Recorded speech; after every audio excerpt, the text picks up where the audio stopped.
last year. It's important that when we do clinical studies, we investigate both men and women. I understand the difference between men and women based on reproductive biology. You know, Y chromosome, 6,500 different genes. Obviously, because you have an unopposed X chromosome, there's a difference in the X chromosome genes between men and women. Should we be enrolling biological men and women in these studies based on their reproductive biology or their sex assigned at birth, in order to not to muddy the scientific waters of outcomes? Differences in gender have existed for all time.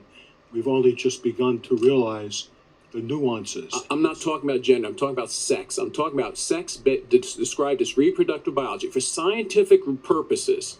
And I'm sure you understand, because you're a scientist, if you have 6,500 genes on that Y chromosome, and we don't know what they all do, we don't know how they all interact, if you don't properly assign that person to the sex categorization in looking at a study, wouldn't that muddy the waters in the outcome as to whether there is a difference between sexes based on reproductive biology in the outcome of the study?